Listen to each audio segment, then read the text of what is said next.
verse with Ross, but nobody knows nothing. It's wasted. I'm gonna give you 2 examples of that. One is a guy named Blood Raw. Some of y'all might have heard of Blood Raw, right? I knew Blood Raw before he signed with Jeezy.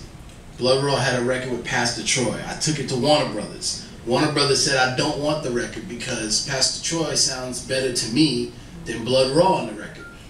I mean, that's an opinion you're dealing with. So when you put a Ross on a record, you don't, a record company hears the record, 9 out of 10 times they're gonna say, well, the only reason why this record is selling is because Ross is on it.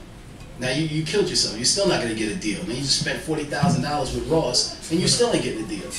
You understand what I'm saying? So if you're gonna spend the money, the first and most important thing is to establish you as the artist, because you are the one that we're investing in. Then you can add to that by doing a record and doing a feature, because I've already believe in you. I'm already willing to spend money with you. Another example is Swiss Beats' ex-wife Mashonda. This is before they divorced. She did a record, put The Game on the record. They paid The Game like $100,000, ridiculous. You know, it went to Interscope. Jimmy's like, no, you can't use the record. Another example is Magic Stick. Reese. You know, Magic Stick, Lil' Kim did the record. She couldn't use the record because Jimmy Iovine wouldn't sign off on it. So all the money she paid $50 for the record doesn't matter. If Universal or Interscope says you can't use it, you can't use it. I have more of a formulated answer to that, and this is kind of what I tell most people.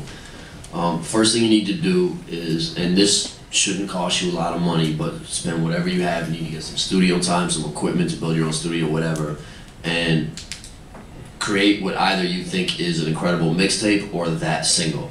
Okay. Now, if it's just about a mixtape, then you just pick the coolest record off that, shoot a video. If it's about the single, obviously you shoot a video for that. Now, if you still have money after that, you should, because it's not a lot to spend. It's not a lot to to shoot video or to make a mixtape. Then you start viral marketing. You make sure the video is everywhere, and you make sure the mixtape is everywhere. Okay, that should lead to some shows.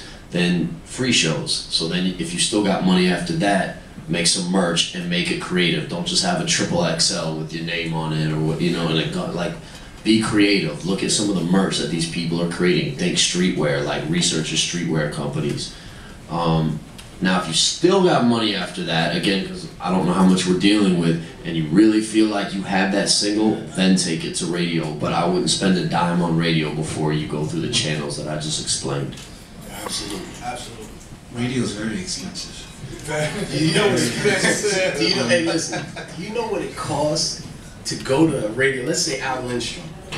Now, Al Lindstrom is this white kid who's probably one of the most used independent radio promoters. And I guarantee you, even with me being good friends with the guy, and I take you to him, he's gonna want at least $25,000, $35,000. And that's only gonna get you, what, 150, 200 spins a week?